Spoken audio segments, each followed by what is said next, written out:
Hello everyone, I'm Antom64. I'm the Flamethrower. And welcome to the HellfireComms playthrough of Super Mario Bros. Because there's already 10 billion on YouTube.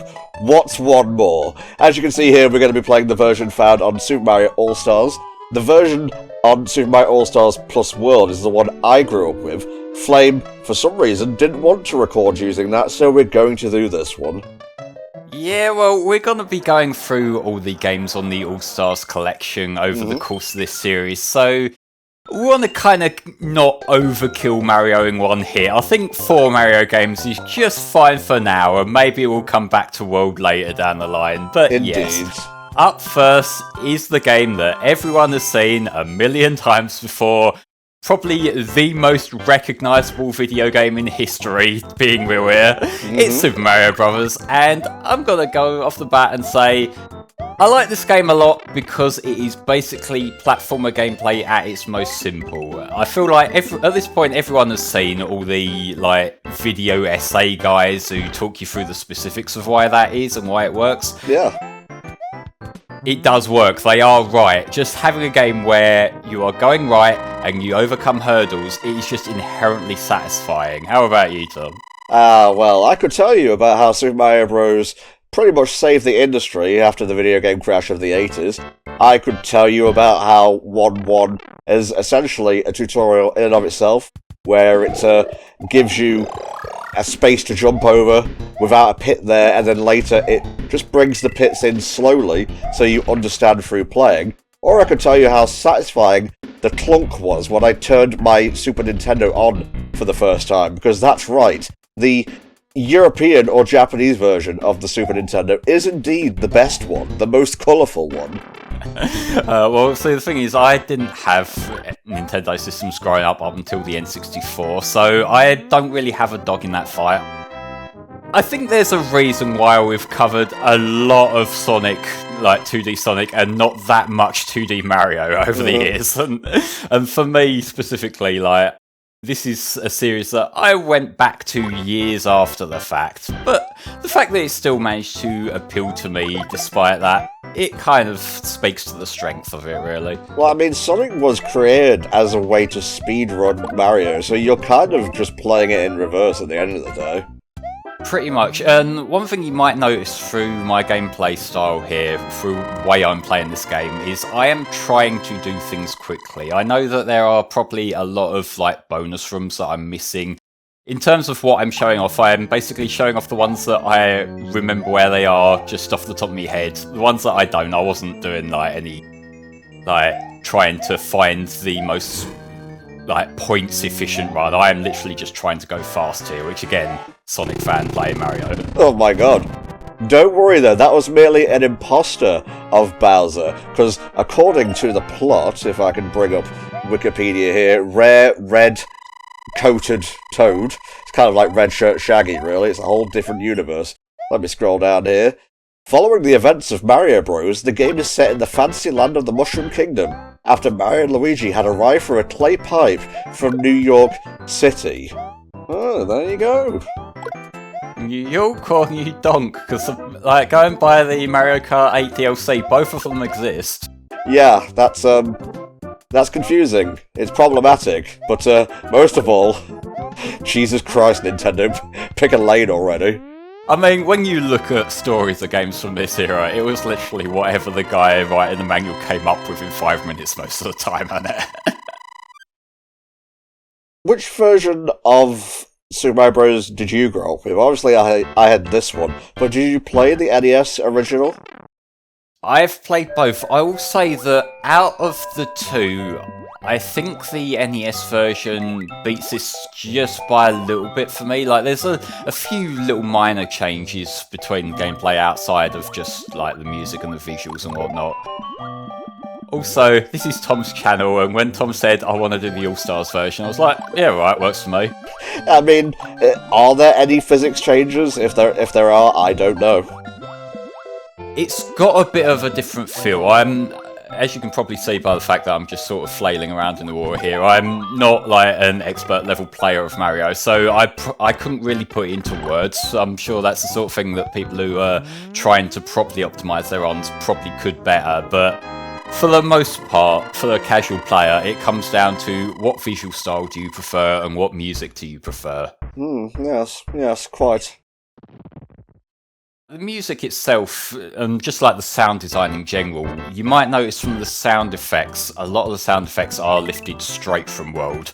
Like the jump, the collecting coins and whatnot, which makes sense, but at the same time, it's the sort of thing that as a Sonic fan I am conditioned to complain about, but you know. Yes, the majesty, the omnipotence, the composing genius that is Koji Kondo worked on this. And I believe in the All-Stars version, Soyo Oka is also credited. Now, the original came out in 85, this came out in 93, so I should give you a little bit of an inkling of how old I was at the time of release. I wasn't alive for either of those. Oh, Christ, my bones. Yeah, that's probably another factoring why I was a Sonic kid rather than a Mario kid. It's like, when they kind of first came about, my experience playing video games as a child was playing on my older brother's Mega Drive. So, that was kind of where I came into things. The whole, Mario thing, I remember playing a lot of Mario Land on the Game Boy. And I really like that game. That is the game that I'll look back and say, yeah, that's my favourite Mario platformer. Which, yes, it's nostalgia. I know 2 is better. But the first one just has that charm for me. That's fair, mate, that's fair. Lovely snow level here. Although snow physics or ice physics wouldn't become a thing in Mario for quite some time, actually. Not until Mario 3 at the very least, if memory serves. There's some ice levels in 2, which we'll be seeing when we get to 2, and that's kind of its own base. But yeah, one thing that I do think's interesting is that some of the levels between the original NES versions of these games and the All-Stars versions did kind of get refitted with different environmental things. I don't think it's quite as much of a thing in this game, but I know some of the, snow levels from Lost levels became regular grasslands levels and things like that. Which, again, that's the sort of thing they could do in the earlier games because, well, like you say, there's no ice physics here. It'd be kind of weird if you just, suddenly had a slippery field or something, though. Oh my god, yeah. And this is the part where I decide maybe I should actually engage with these enemies that I've been jumping over throughout the rest of the game up to this point. Oh, but you have the fire flower, you can just burn them all down. The Koopas are the invading force here. Yeah, but also them ones were just minding their own business, walking backwards and forwards. It's not like it's not like Hammer Bros where they're actively antagonising Mario. Well, they did turn the toads and whatnot into bricks, stones, and horsehair plants, whatever the hell those are. I don't even know. I'm not quite sure I want to know, frankly. Yeah. I will say the nighttime levels, I think, got treated really well by All-Stars. The background here, compared to, the very plain black background they had in the NES one, it does bring out a lot of character to it. Yeah. Because, the thing is, in terms of the art design, you might just look at this and think, well, this doesn't look quite as nice as World, but it's on the SNES, so what's up with that? They're on the same tech. The difficulty that kind of comes about here is that the focus of these remakes is clearly to kind of preserve the level design as it originally was, which is the right decision. I agree with that much. I'm not laying this down as a criticism. But what that means is that they can't quite integrate the new 16-bit visuals as organically as they did in World. With World, it was from the ground up, they knew what they were working with. Yes. Whereas this one, it's just take what's already there and just try to make it a bit more colourful. And again, your mileage may vary on which one you prefer. For me personally, it's a level by level thing. There's some levels where I think, okay, it didn't work out that well. There's some where I think, the Starry Night, yeah, that's a big improvement, you know? See what you're saying here, Flame, because this level in particular feels a little bit of a plain Jane. It's the sort of thing that they got away with the grassland areas looking plain on the NES, because the simpler art style, when you look at that, it kind of makes you fill in the blanks in your mind. Whereas when they give you more to work with, it feels a bit less natural, and you start seeing like, okay, well, this, like, I can see they're trying to make a field area here, but it's kind of a bland field, really, isn't it? Let's talk about other versions of the games. I will do my best not to simply paraphrase or, read verbatim off Wikipedia. Where's Richie when you need him? Yeah. Anyway, who said that? There are other versions of this game, such as Versus Super Mario Bros., a 1986 arcade adaptation. It's on the Versus system and the Versus Uni system, and its variant, the Nintendo Versus Dual system. I've never heard of these before. What the hell? Yeah, this is giving me Sonic 1 Dig vibes, not gonna lie. There were unauthorized co-op versions, and it was released in overseas markets 1986. First version of a game to get a wide international release. Well, of Super Mario Bros. Anyway. In terms of other versions that I've played, I have played the Game Boy Color version, Super Mario Bros. Deluxe, which is it's a compilation of both this game and most of Lost Levels. Like the Lost Levels version on there, it doesn't have the bonus levels, but have enjoyed playing that. It does suffer from having the smaller screen though. But again, that was a thing where they were trying to keep the level design completely faithful, so I also understand why that happened there. Yeah. Didn't that have Boo time trials or something? It did have some mini-games. There was like a mode called You versus Boo, which was like it wasn't just time trials, it was like specially made race levels. Right. And what the Boo would do, like the challenge there is that the Boos could pass through walls while you couldn't.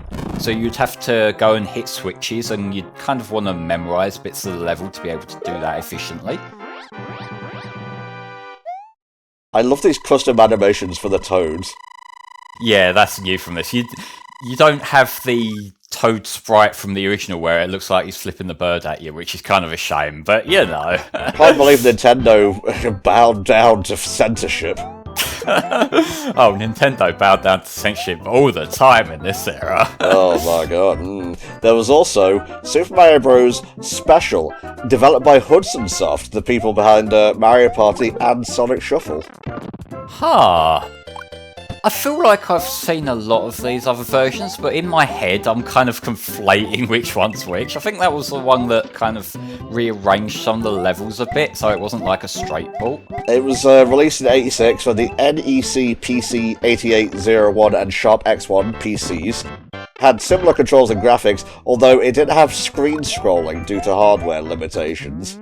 Oh, actually, no, I'm remembering the one now. I remember seeing footage of that. That looks abysmal. Yeah. Because it's got like a load screen between each screen. It's like it takes so long for it to transition from one screen to the next that it's like...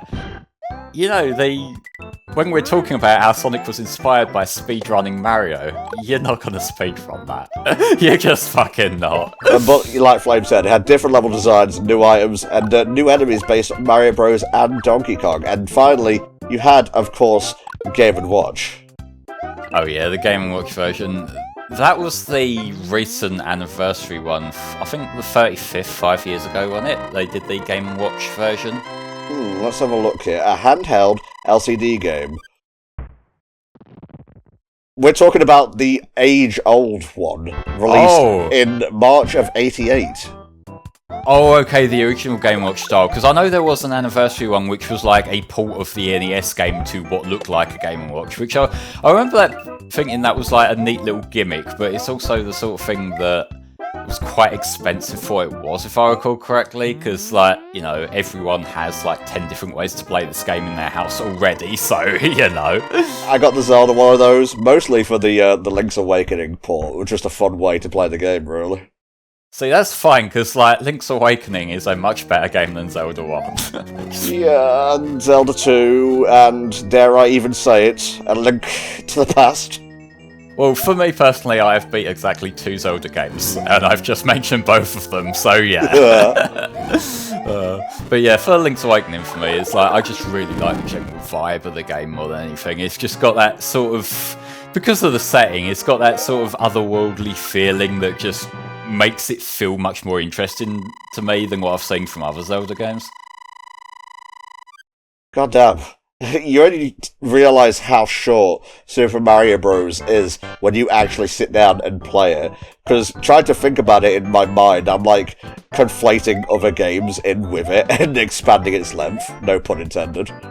Well, it's also the kind of game design where this run of the game is only 25 minutes because I was retaking like a little bitch to get like the perfect runs down. If you're playing this for the first time and you're like fumbling your way through all the obstacles, it will take you a considerable amount of time longer, won't it? Mm-hmm. You ever hear of the Super Gina sisters, Flame?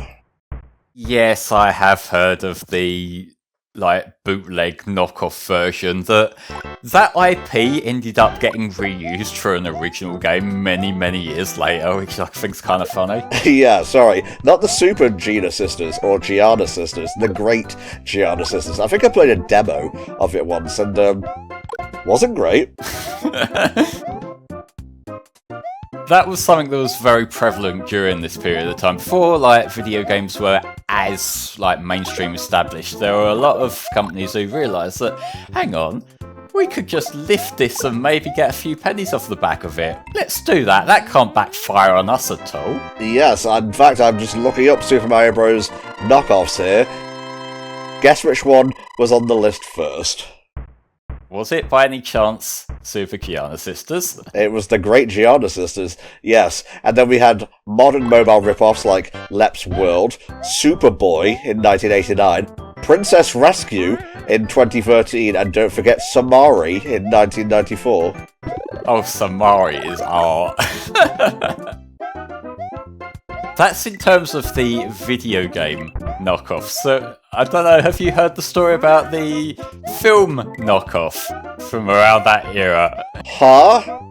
So, this is one of my favourite stories about Nintendo being litigious and their general desire to protect their IP and that.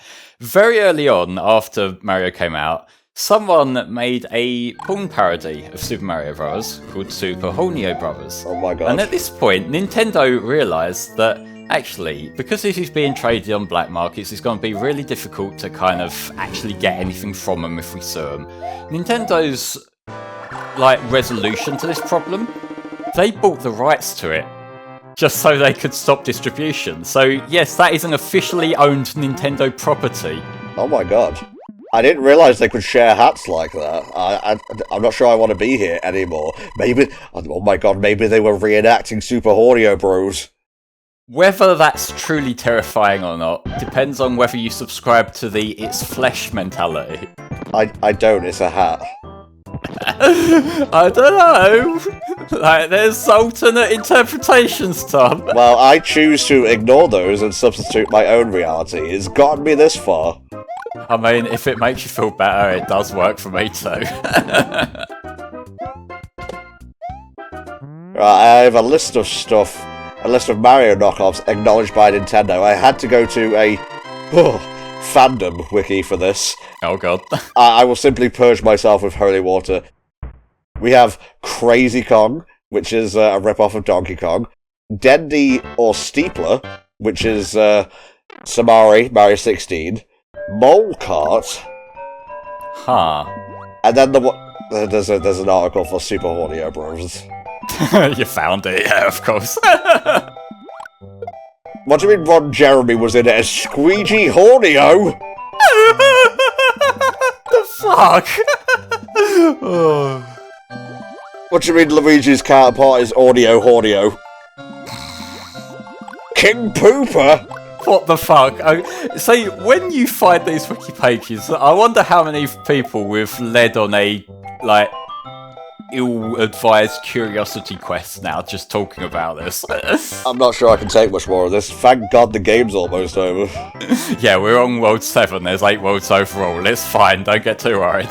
Don't you worry, I will merely give the peace up sign as Mario, and everything will be fine. We can't see you right now. That's fine. I'm not including Facecam. Not now, not ever. Never will I have a VTuber persona. Coward. Well, you know, once I said I would never spend money on mobile games, and look where we are now. Yeah, Christ. How much have you put into that now? Have you kept count? Not really. It's probably better for your sanity that you don't think too hard about it. Hey, at least I'm not like Tanner with his gacha maidens.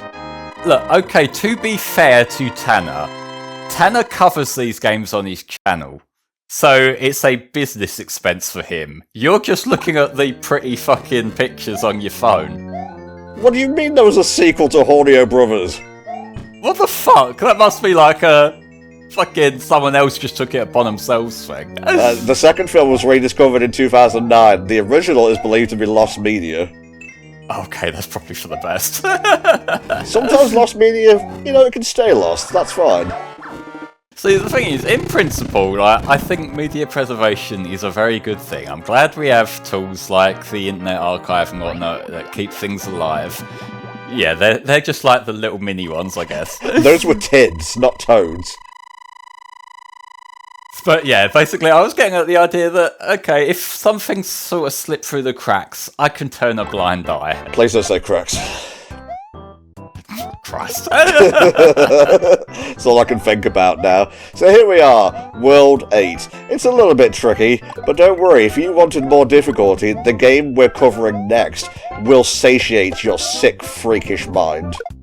Oh, will it ever? Yes. Because, right now, this is a fairly difficult world for Super Mario Bros., to be fair, as you would expect, but it's difficult in the way that there's, some key moments that you remember being difficult, more so than it just being yeah, this level's bullshit. Yeah.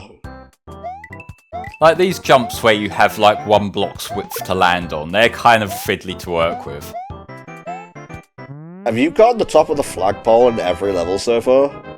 In this game, yes. When we get to lost levels, they made it a lot more difficult to do that in certain levels, so I won't have. Of course. Well, I'll save my bitching for there, I guess. Oh, what? I ruin your experience by only getting 2,000 points rather than 5,000.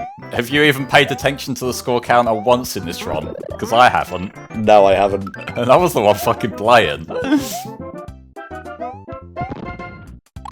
This background here, this feels like a kind of precursor to the art style they would go with in the new game. So all these random cylindrical pipe things in the background. Yeah, and I'm a fan of Mario Wonder. I like how it looks, like how it plays. I still think it looks a little bit too much like New Super Mario Bros. To be a true evolution. I feel like a 2.5D Mario game is always going to kind of come down to that. There's part of me that if we're going to get more 2D Mario, I kind of want Mario to have its own answer to Sonic Mania, but I know realistically that's not going to happen. But again, there's certain feelings you can trigger with 2D pixel art that you can kind of still make 2.5D aesthetics look nice. It's just not quite the same, You really have to lean heavily into art style over, technicality, though. Art style and lighting. Lighting's a big factor as well that, you kind of want to make sure the lighting feels natural, which a lot of the time in a 2D plane when you're looking side on, it doesn't. It feels like you've just baked in lighting that just doesn't quite look right. Indeedy so, my friend, indeedy so. Now, is this the level where you have to go down certain pipes in the correct order to reach Bowser? Yes, this is the maze level. This is also my least favourite level in the game. There might be a correlation there. But I want to go fast. That is a big part of why I prefer Mario at it's more simple than some of the later games where you had things like ghost houses and more maze levels more commonly. The kind of gameplay I like in platformers is where it's obvious what the game wants from you and the challenge is just doing it.